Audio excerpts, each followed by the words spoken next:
right, gentlemen, question number 4. We want to know more about you. So if elected, what would you hope your greatest legislative achievement will be? And we are going to start with Melesio.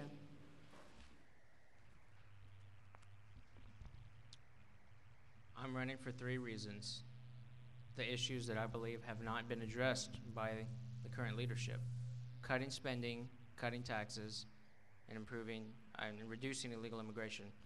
The greatest accomplishment, if I could do this, would be to reform Social Security, to get us on a path of self-sufficiency where we fulfill our obligations to the older citizens and to where the younger people can have a portion of their retirement. You know, we spend so much money on the entitlement programs.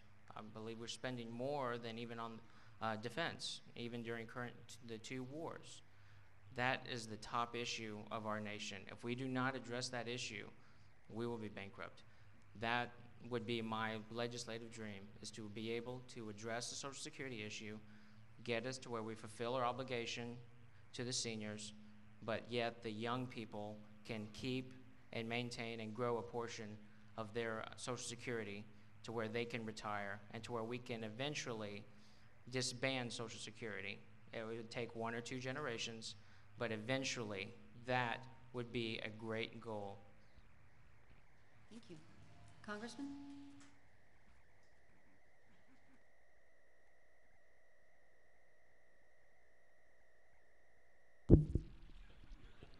This is why we have to focus on education, really, in America. Golly. I want people to say that we are more free because Kevin served us in Congress than we were before. And I'll tell you, my hope, my dream in Congress, because I sit on Ways and Means, I've done a lot of tax cuts for you, $3 trillion. Your income tax, your child tax credit, the death tax. I restored the sales tax deduction. You and I, when we file out our forms, we save $1.2 billion a year in Texas. That's probably one of my better ones. But my goal, I want to tear up this awful tax code by its roots and replace it with a simple, fair tax, a national sales tax. That's what I want to do. Other things.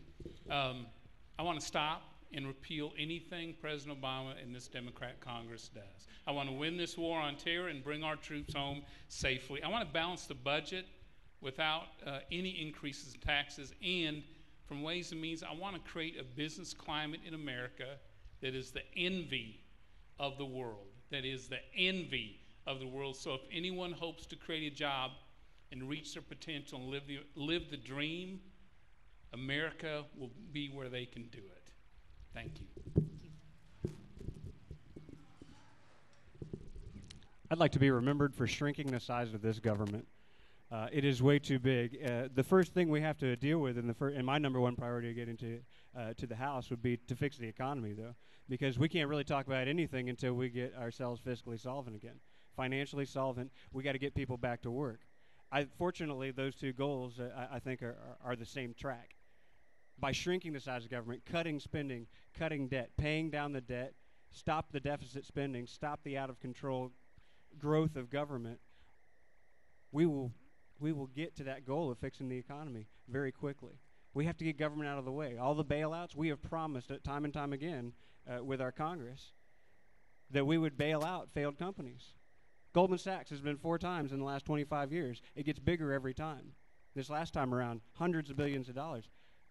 We've told them, our Congress has told them, we'll bail you out. You can keep all of your money whenever you're successful, but when you fail, we'll come to the rescue. We have to stop doing things like that. We have to fix this economy. And the best way we can do it, the first thing we should do, drill here, drill now, pay less. Open up onshore and offshore domestic drilling. Use our domestic energy resources. You know why that's important? There's a lot of important things there. People say, well, you know, who cares about the price of oil? The price of oil is huge, but guess what? That's American jobs right now. American money being spent on American products right here.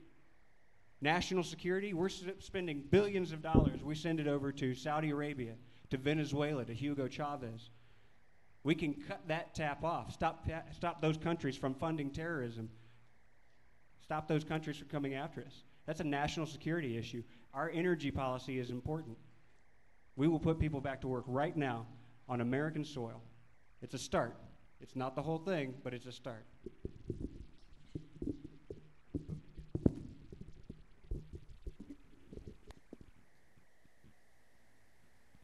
You know, I really enjoyed hearing the words, "I'd like to make things more free," but I want to be remembered for balancing the budget.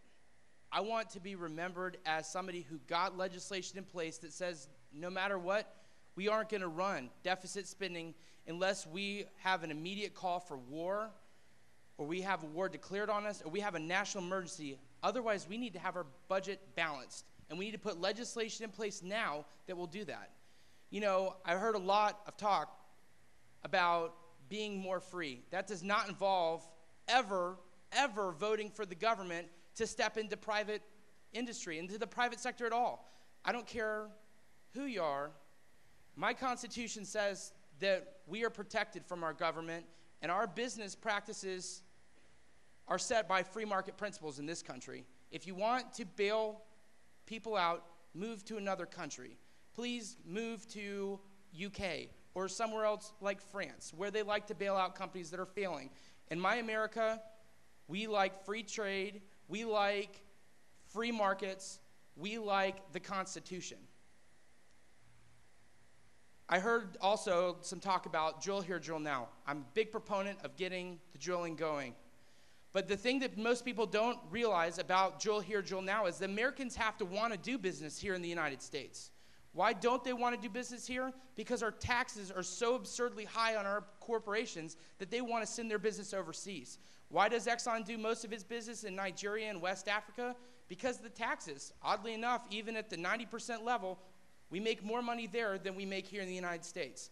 We open up we need to get rid of our federal mandate on drilling, yes. But will that be the whole problem? Absolutely not. What we need to do is we need to shrink our government, shrink our spending, and get them out of our lives. The federal government doesn't need to be involved in our everyday free market practices.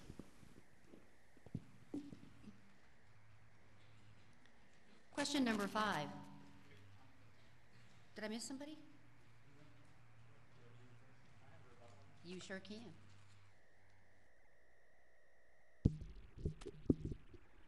We hear a lot of people talk about freedom.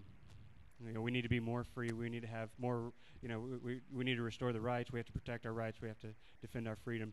What bothers me is that so few people finish that sentence. Yes, freedom is a good thing, but it comes with responsibility.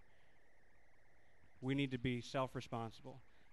Responsible for our own income, responsible for our families, responsible. In church, we talk about stewardship, being good stewards. We have to be good stewards. And sometimes I hear people say, we need to be more free. There's a price to pay for freedom. Freedom is not free. And I don't hear enough people talk about that there's a cost. We have to be good stewards of our economy, of our government. We have to get involved. I just wanted to say that. Thank you.